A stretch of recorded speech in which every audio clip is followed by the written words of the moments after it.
ಮಾವನವರಿಗೆ ಪ್ರಣಾಮಗಳು. ನಿನಗೆ ಮಂಗಳವಾಗಲಿ. ಎಲ್ಲ ಕ್ಷೇಮವಷ್ಟೇ ಸುಲೋಚನ. ಈ ಲಂಕೆಯಲ್ಲಿ ನನ್ನ ಸೊಸೆಯಾಗಿ ನಿನಗೆ ಸಿಕ್ಕಬೇಕಾದ ಸುಖ ಸೌಭಾಗ್ಯಗಳೆಲ್ಲ ದೊರೆಯುತ್ತಿವೆ ಅಷ್ಟೇ. ಮಾವನವರೇ, ನನಗೆ ಸಕಲ ಸುಖ ಸೌಭಾಗ್ಯಗಳು ದೊರೆತಿವೆ, ಯಾವ ತೊಂದರೆಯೂ ಇಲ್ಲ. ಆದರೆ ಏಕೆ ಹಿಂಜರಿಯುತ್ತಿರುವೆ? ಅದೇನೆಂದು ಹೇಳು. ತ್ರಿಲೋಕದಲ್ಲಿ ನೀನು ಯಾವ ವಸ್ತು ಬೇಕೆಂದರೂ ತಂದು ಕೊಡಬಲ್ಲಂತಹ ಮಹಾಪರಾಕ್ರಮಿ ನಿನ್ನ ಪತಿ ಎಂಬುದು ನೆನಪಿರಲಿ. ಅದೇನೆಂದು ಹೇಳು. ಮಾವನವರೇ, ಸತಿಯಾದವಳಿಗೆ ಯಾವುದೇ ಭೋಗ ಭಾಗ್ಯಗಳಾಗಲಿ ಸುಖ ಸಂಪತ್ತಾಗಲಿ ಮುಖ್ಯವಾದುದಲ್ಲ. ಅವಳಿಗೆ ತನ್ನ ಪತಿ ಕ್ಷೇಮದಿಂದಿರಬೇಕೆಂಬುದೇ ಎಲ್ಲಕ್ಕಿಂತ ಮುಖ್ಯವಾದುದು. ನನ್ನ ಪತಿ ಕ್ಷೇಮದಿಂದ ಹಿಂದಿರುಗಬೇಕು, ಈ ಯುದ್ಧ ನಿಲ್ಲಬೇಕು, ಲಂಕೆಯಲ್ಲಿ ಶಾಂತಿ ನೆಲೆಸಬೇಕು.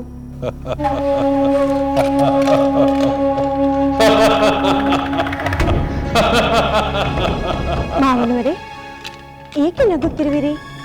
ನಾನು ಹೇಳಿದರಲ್ಲಿ ನಗುವ ವಿಷಯವಿತ್ತೆ.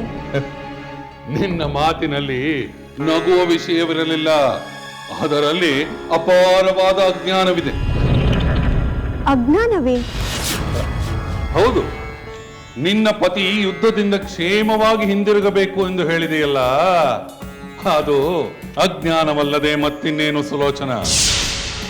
ಇಂದ್ರಜಿತುವಿನ ಪತ್ನಿಯಾಗಿ ನೀನು ಇಂತಹ ಮಾತನ್ನಾಡಬಹುದೇ? ಇಂದ್ರಜಿತು ರಣರಂಗದಲ್ಲಿ ವಿಜೃಂಭಿಸತೊಡಗಿದರೆ ಶತ್ರುಗಳು ಕ್ಷೇಮವಾಗಿ ಹಿಂದಿರುಗಿ ಹೋಗುವ ಬಗ್ಗೆ ಯೋಚಿಸಬೇಕು, ನೀನಲ್ಲ. ನನ್ನ ಪತಿಯ ಪರಾಕ್ರಮದ ಬಗ್ಗೆ ತಿಳಿದಿದೆ. ಮತ್ತೇಕೆ ಈ ಆತಂಕ? ನಿಷ್ಕಾರಣವಾದ ಸಂದೇಹ?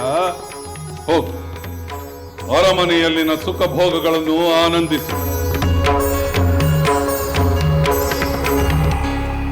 ನಿನಗೆ ಮಂಗಳವಾಗಲಿ.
ಸಹೋದರ,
ತ್ರಿಜಟೆ, ಹೇಳು ಸೀತೆ. ಆ ಇಂದ್ರಜಿತು ಮೊದಲಿನಂತೆ ತನ್ನ ಮಾಯಾಯುದ್ಧವನ್ನೇ ಮುಂದುವರಿಸುತ್ತಿದ್ದಾನೆಯೇ? ಹೌದು ಸೀತೆ, ನನಗೆ ತಿಳಿದು ಬಂದ ವಿಷಯ ಅದೇ. ಅವನು ಅದೃಶ್ಯನಾಗಿಯೇ ಆಕಾಶದಲ್ಲಿ ನಿಂತು ರಾಮ ಲಕ್ಷ್ಮಣರ ಮೇಲೆ ಬಾಣಗಳ ಮಳೆಯನ್ನು ಸುರಿಸುತ್ತಿರುವನಂತೆ. ಬಾಣಾಘಾತದಿಂದ ರಾಮ ಲಕ್ಷ್ಮಣರು ಗಾಯಗೊಳ್ಳುತ್ತಿರುವರಂತೆ. ರಾಮ ಲಕ್ಷ್ಮಣರು ಗಾಯಗೊಳ್ಳುತ್ತಿರುವರೆ? ಅವರು ಎಷ್ಟು ನೋವು ತಿನ್ನುತ್ತಿದ್ದಾರೋ ಏನು? ಅವನು ಅದೃಶ್ಯನಾಗಿದ್ದರಿಂದಲೇ ರಾಮ ಲಕ್ಷ್ಮಣರು ಗಾಯಗೊಳ್ಳುವಂತಾಯಿತು. ಅವನು ಕಣ್ಣಿಗೆ ಕಂಡಿದ್ದರೆ ಇಷ್ಟು ಹೊತ್ತಿಗೆ ಜೀವಂತ ಉಳಿಯುತ್ತಿರಲಿಲ್ಲ. ಆ ಮಾಯಾವಿಯ ಕಾಟ ಎಲ್ಲಿಯವರೆಗೆ ತ್ರಿಜಟೆ? ಅಳಬೇಡ ಸೀತೆ. ರಾಮ ಲಕ್ಷ್ಮಣರು ತಮಗೆ ಬಿದ್ದ ಪೆಟ್ಟಿಗೆ ಆ ಇಂದ್ರಜಿತುವನ್ನು ಸಂಹರಿಸದ ಬಿಡಲಾರರು. ಅದು ನನಗೆ ಗೊತ್ತಿದೆ ತ್ರಿಜಟೆ. ಆ ಇಂದ್ರಜಿತುವನ್ನು ಸಂಹರಿಸುತ್ತಾರೆ, ಅವನ ತಂದೆ ಆ ರಾವಣನನ್ನು ಸಂಹರಿಸುತ್ತಾರೆ. ಆದರೆ ಅದಕ್ಕೆ ನನ್ನ ಸ್ವಾಮಿ ಎಷ್ಟು ಸಂಕಟ ಪಡಬೇಕು, ಎಷ್ಟು ನೋವು ತಿನ್ನಬೇಕು. ಈ ತೊಂದರೆಗಳಿಗೆಲ್ಲ ಕೊನೆಯೆಂದು. ಇಷ್ಟು ದಿನ ಸಹಿಸಿದವಳು ಇನ್ನೂ ಸ್ವಲ್ಪ ಕಾಲ ಸಹಿಸಿ ಬಿಡು ಸೀತೆ. ಎಲ್ಲವೂ ಸುಖಾಂತವಾಗುತ್ತದೆ. ಅಲ್ಲಿಯವರೆಗೂ ನೀನು ಸಂಕಟ ಪಡಬೇಕು, ಅವರು ಸಂಕಟ ಪಡಬೇಕು. ಅದು ಅನಿವಾರ್ಯ. ಏಕೋ ಇತ್ತೀಚೆಗೆ ಕಾಯುವುದೆಂದರೆ ಬಹು ಕಷ್ಟವೆನಿಸುತ್ತಿದೆ. ಧೈರ್ಯ ಕೆಡಬೇಡ ಸೀತೆ. ಇಂದು ಇಂದ್ರಜಿತುವಿನ ಮರಣ, ನಾಳೆ ರಾವಣನ ಮರಣ. ಈ ಎರಡು ಶೀಘ್ರದಲ್ಲಿ ಸಂಭವಿಸುತ್ತದೆ.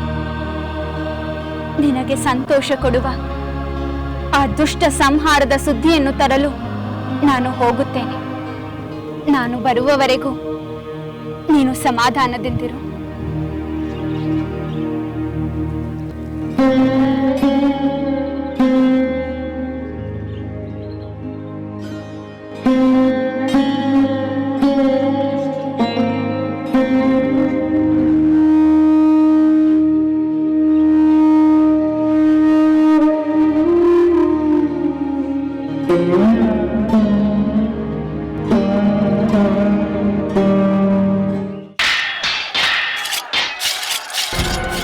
ಸಹೋದರ, ಇನ್ನು ಕಾಲಹರಣ ಮಾಡುವುದು ತರವಲ್ಲ ಎಂದೆನಿಸುತ್ತಿದೆ. ನೀನು ಅಪ್ಪಣೆ ಕೊಟ್ಟರೆ ಈ ರಾಕ್ಷಸ ಕುಲದ ನಾಶಕ್ಕೆ ನಾನೀಗಲೇ ಬ್ರಹ್ಮಾಸ್ತ್ರವನ್ನು ಪ್ರಯೋಗಿಸುತ್ತೇನೆ. ತಾಳ್ಮೆ ಲಕ್ಷ್ಮಣ, ತಾಳ್ಮೆ. ಒಬ್ಬನ ನಿಮಿತ್ತವಾಗಿ ಇಡೀ ರಾಕ್ಷಸ ಕುಲವನ್ನೇ ನಾಶ ಮಾಡುವುದು ನ್ಯಾಯವಲ್ಲ. ಯುದ್ಧ ಮಾಡದೇ ಇರುವವರನ್ನು, ಪ್ರಾಣ ಭೀತಿಯಿಂದ ಅಡಗಿಕೊಂಡಿರುವವರನ್ನು, ಕೈ ಜೋಡಿಸಿ ಶರಣಾಗತರಾಗಿ ಬಂದವರನ್ನು, ಬೆಂತೋರಿಸಿ ಓಡುತ್ತಿರುವವರನ್ನು, ಮತಿವಿಕಲಾಗಿರುವವರನ್ನು ಕೊಲ್ಲಬಾರದೆಂದು ಯುದ್ಧ ಧರ್ಮ ಹೇಳುತ್ತದೆ. ಆದರೆ ಸಹೋದರ, ಮಾಯಾವಿಯಾದ ಇಂದ್ರಜಿತುವನ್ನು ಸಂಹರಿಸುವುದು ಹೇಗೆ?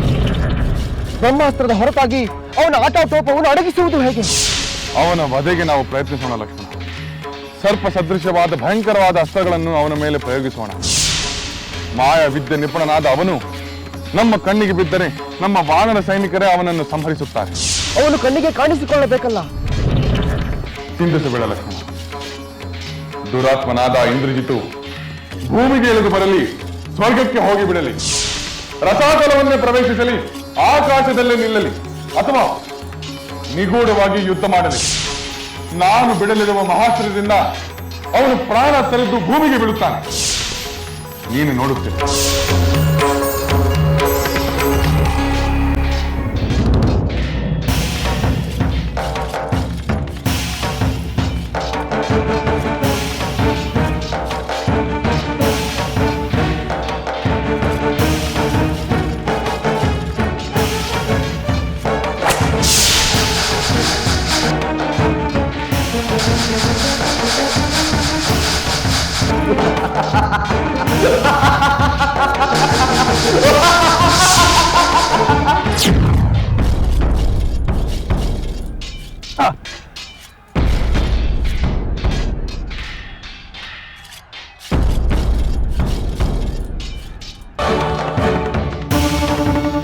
ಓಹೋ, ಈ ರಾಮ ನಾನು ಅದೃಶ್ಯನಾಗಿದ್ದರೂ ನನ್ನನ್ನು ಹುಡುಕಿ ಘಾತಿಸುವಂತಹ ದಿವ್ಯಾಸ್ತ್ರಗಳನ್ನು ಪ್ರಯೋಗಿಸುತ್ತಿದ್ದಾನೆ.